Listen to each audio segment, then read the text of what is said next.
Bon, place aux choses sérieuses maintenant, mais avant tout, s'il te plaît, Carlo. Carlo! Pitié, fais jouer Arda. Fais jouer Arda Güler. Vous savez, la définition d'un diamant brut qui doit être polir, qui doit être travaillé au fur et à mesure des années.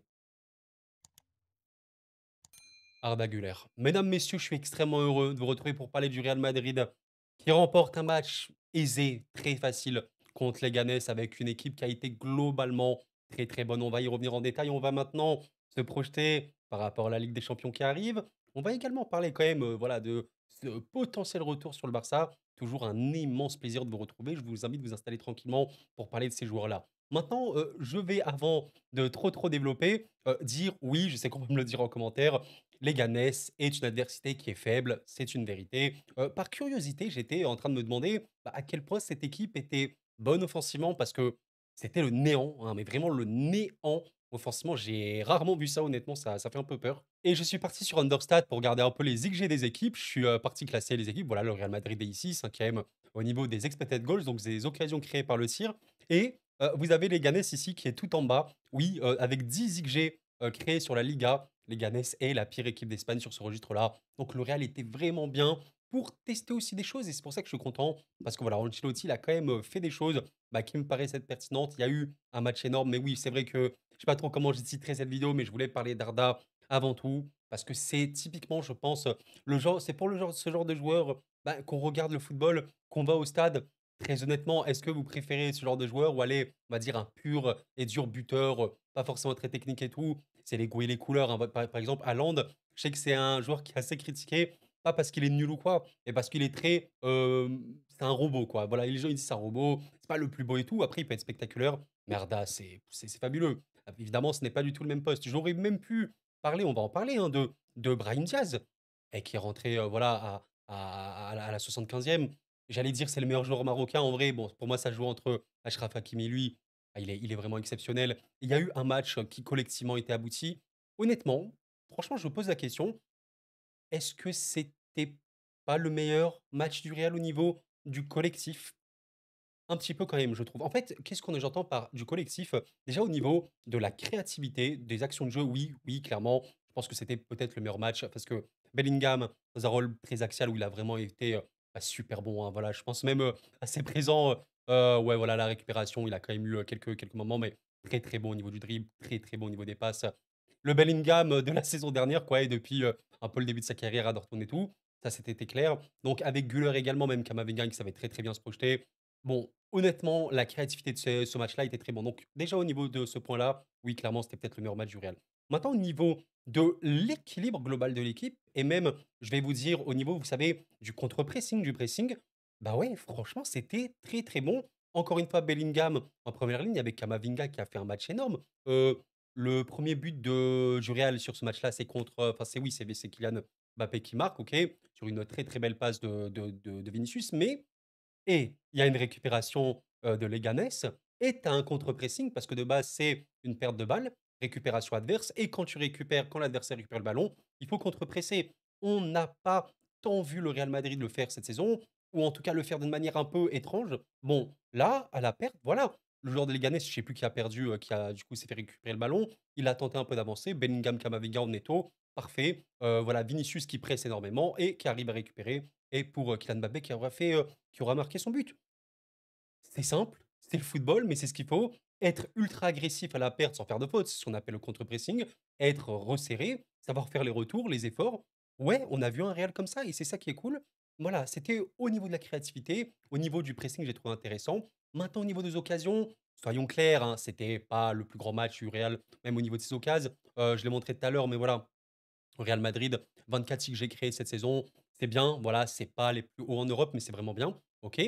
Bon, sur ce match-là, première période 0,84, seconde période 0,96, c'est pas la folie. Voilà, c'est vrai qu'il y a eu des situations, voilà, si on peut appeler ça comme ça, des situations créées pertinentes, mais voilà, il y avait peut-être, la dernière passe qui passait pas, le centre un peu dévié. Donc au final, il y a pas eu, voilà, pléthore de tirs comme on a pu voir. Bah, exemple très, très bête, si vous prenez, allez, un match contre, Dortmund où il y a eu 2-0 à la mi-temps.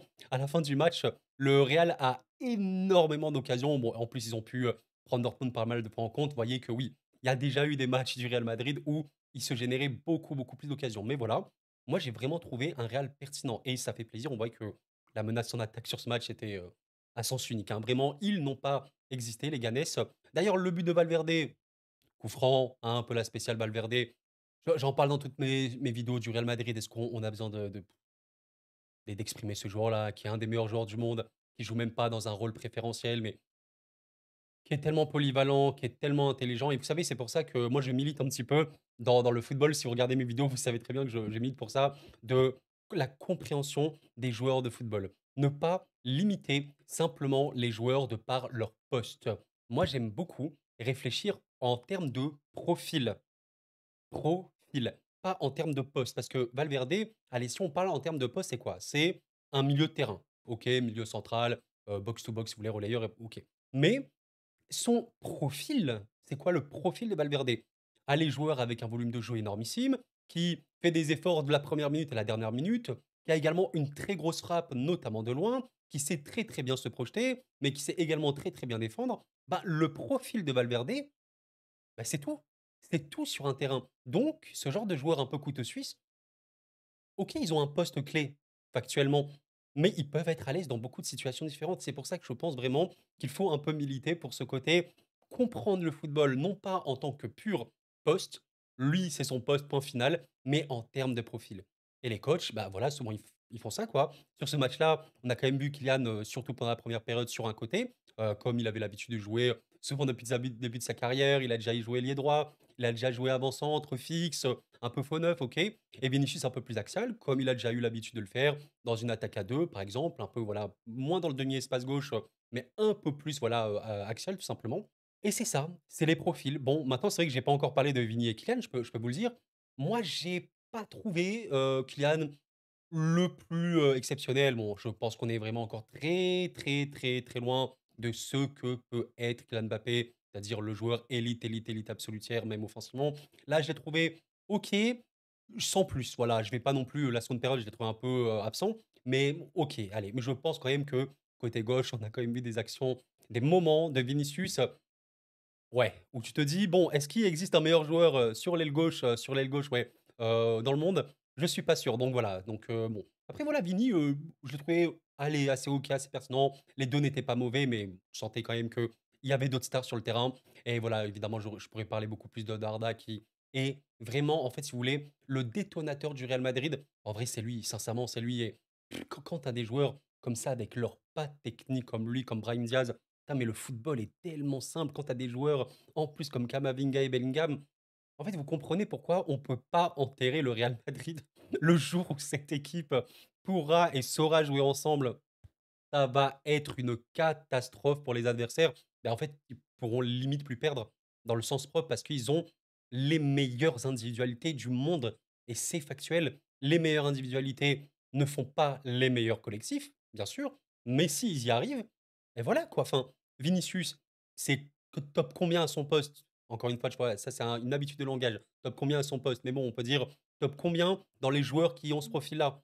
Élite absolue. Kylian, dans l'absolu, l'individualité pure, élite absolue. Bellingham, MDR LOL. Kamavinga, MDR, est-ce que vous en parlez? Güler, parmi les jeunes, et le gars, il a 19 ans. 19, ok, il est un peu plus vieux que Lamine.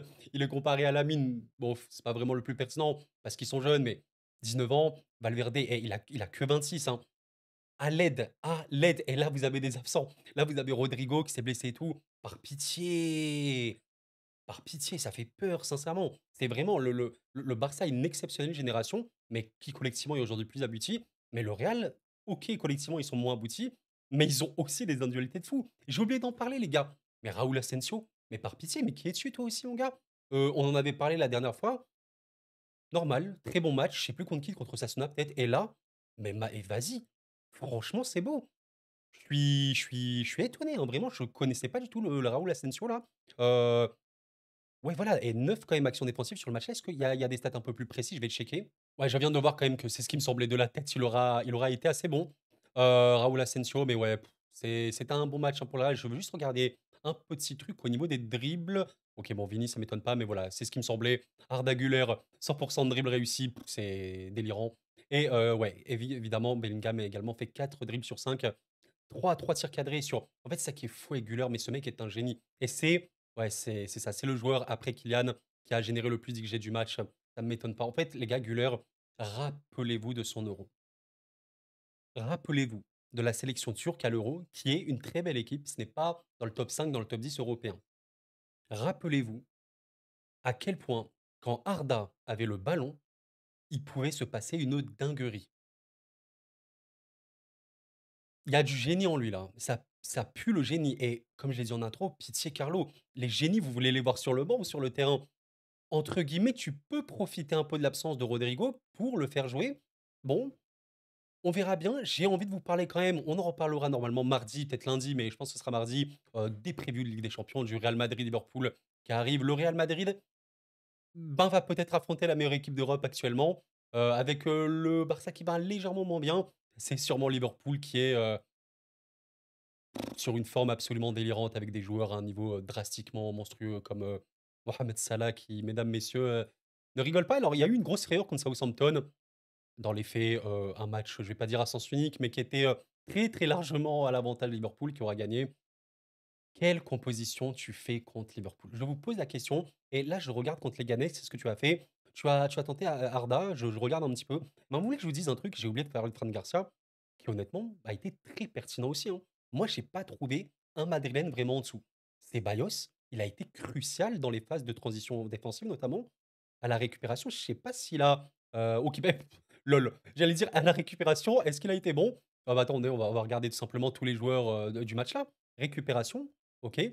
Et ben, c'est littéralement le joueur qui a fait le plus de récupération joueur de champ. Parce qu'il y a juste Courtois, plus élevé, il est égalité avec Dimitrovic, gardien de Leganés. C'est une dinguerie. Non, mais il a été très, très bon, Ceballos. Franchement, ça a été un super match, quoi.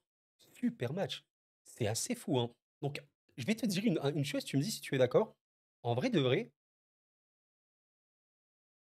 je partirais avec le même 11 contre Liverpool, quoi. Franchement, je suis en train de me dire ça. Je suis en train de me dire, qu'est-ce que tu peux changer? Modric, bon, non, honnêtement.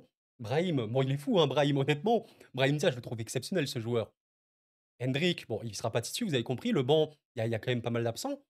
La vérité, moi, je pars comme ça. Alors maintenant, au niveau de l'animation, est-ce qu'on reste sur un Kylian plutôt côté gauche? Je pense qu'on va quand même repartir sur un Vini côté gauche qui sera toujours très dangereux. Tactiquement, le match sera absolument, crucial, l'approche tactique du match. Parce que on le sait, bon, le Real sur ce match-là, ils ont largement le ballon, hein, mais le Real peut faire, des matchs absolument dingues, notamment, par exemple, ici, la seconde période contre Dortmund. Bon, ils ont pas le ballon, hein, c'est assez 50-50. Voilà, ils génèrent, 5 grosses occasions, hein, je le rappelle quand même. Donc, on le sait, le Real Madrid qui peut être collectivement un peu abstrait, un peu approximatif, ben, en se disant: «Allez, on est un peu bloc médian, on fait beaucoup d'efforts au pressing, on essaie d'avoir un très bon placement et à la récupération, on part vraiment, vraiment très bon en transition et ça franchement, ça peut le faire. La question, est-ce que le Real peut battre Liverpool?